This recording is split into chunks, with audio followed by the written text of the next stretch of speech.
వ్యక్తి పాయల్ శంకర్. మున్నూరు కాపు సోదరులారా సోదరుమణులారా మేల్కొనండి. ఈ పాయల్ శంకర్ అనేటోడు మేకవన్య పులి.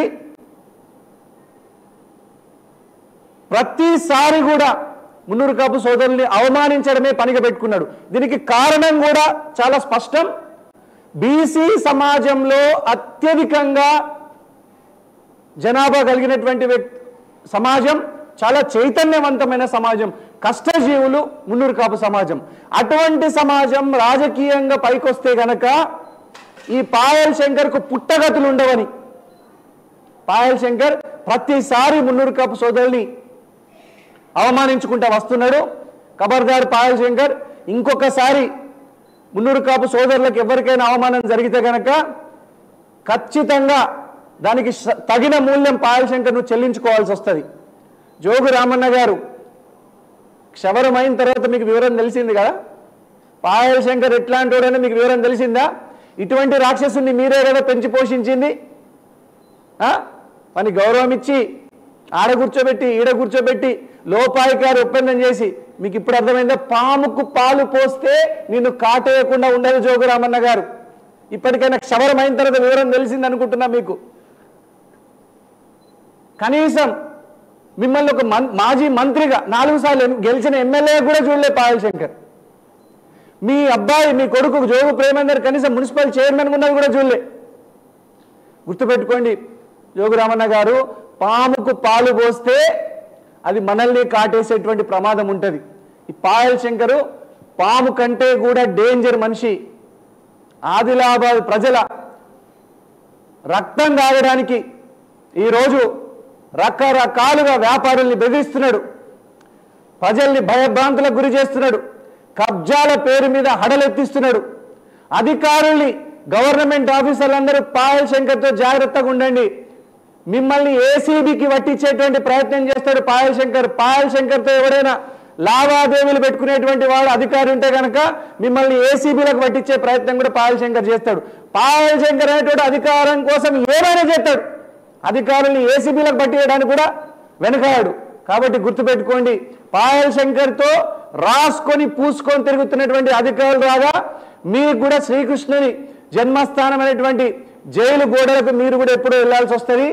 పాయల్ శంకర్తో రాసుకొని పూసుకొని తిరుగుతున్న వాళ్ళు గుర్తుపెట్టుకోండి. అట్లనే పాయల్ శంకర్ అనేటువంటి వాడు ఆదిలాబాదుల కబ్జాలు ఇప్పటికే ఆదిలాబాద్ ప్రజలందరూ కోడెక్కుస్తున్న 400 కోట్ల భూముల్ని కబ్జా చేసిందట. ఇది నేనంటున్న మాట కాదు, ఆదిలాబాద్ ప్రజలు మాట్లాడుతున్నటువంటి మాట. ఎమ్మెల్యేగా 1 సంవత్సరం కూడా పూర్తి కాకుండా 400 కోట్ల ఆస్తులు ఎట్లా సంపాదించినో పాయల్ శంకర్ అని ఆదిలాబాద్ ప్రజలు అడుగుతున్నారు. సమాధానం చెప్పు. ప్రజల్ని భయభ్రాంతులకు గురి చేస్తున్నాడు, ప్లాట్ల విషయంలో కానీ భూముల కబ్జాల విషయంలో కానీ అని ఆదిలాబాద్ ప్రజలందరూ చర్చించుకుంటున్నారు. పాయల్ శంకర్తో తిరిగినటువంటి ఏ వ్యాపారవేత్త కూడా దివాలా తీసిండు. గౌరీ శంకర్ దివాలా తీసిండు. పాయల్ శంకర్ సంకర కూర్చున్న ప్రతి ఒక్క వ్యాపారి కూడా దివాలా తీసి చెడ్డ పేరు తెచ్చుకొని ఆదిలాబాద్ నుంచి పారిపోయాడు.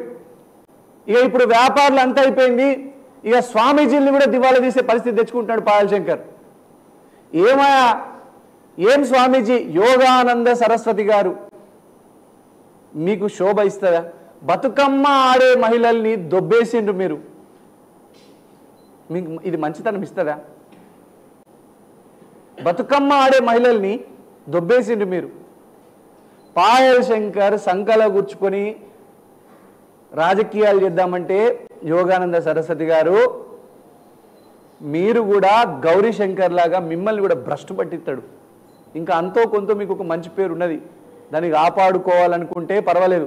ఒకవేళ కనుక మీరు పాయల్ శంకర్ సంకలను కూర్చుంటా అనుకుంటే పాయల్ శంకర్ మీతోని ఇంక ఏమేం చేపిస్తాడో తెలియదు. దయచేసి యోగానంద సరస్వతి గారు, మీరు ఒక ఏదో మఠంలో ఉంటున్నారు, దానికి పరిమితమయ్యి భక్తి ఆధ్యాత్మికము ధర్మము మంచి చక్కగా చేసుకోండి. పాయల్ శంకర్తో దోస్తాన చేస్తే గబ్బు పట్టిపోతారు. యోగానంద సరస్వతి గారు గుర్తుపెట్టుకోండి, పాయల్ శంకర్ పాదమే ఇనపాదం. ఎవరి ఇంట్లో అయితే పాయల్ శంకర్ అడుగు పెడతాడో వాళ్ళ ఇల్లు సర్వనాశనం. పచ్చని పైర్లు కూడా కాలిపోతాయి పాయల్ శంకర్ అడుగు పెడితే. అట్లాంటి చరిత్రనే ఉన్నది. ఆ మైనింగ్ చేస్తోని ముంచిండు పాయల్ శంకర్. ఇది నేనంటున్న మాట కాదు, ఆదిలాబాద్ ప్రజలు అంటున్న మాట.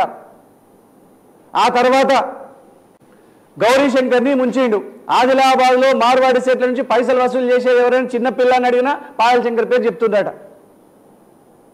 ఇప్పుడు స్వామీజీలు కూడా పాయల్ శంకర్తో రాసుకొని పూసుకొని తిరిగితే గనక మీరు కూడా గబ్బు పట్టిపోతారు.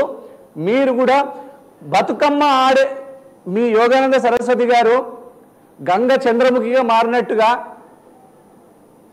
మీరు కూడా మొన్నటి వరకు పూజలు పునస్కారాలు చేసుకునేటోళ్ళు బతుకమ్మ ఆడే మహిళల్ని దొబ్బేస్తారా? గట్లా దొబ్బేస్తారా? అన్నాడు నిజాం రజాకార్లు దొబ్బేసిండట.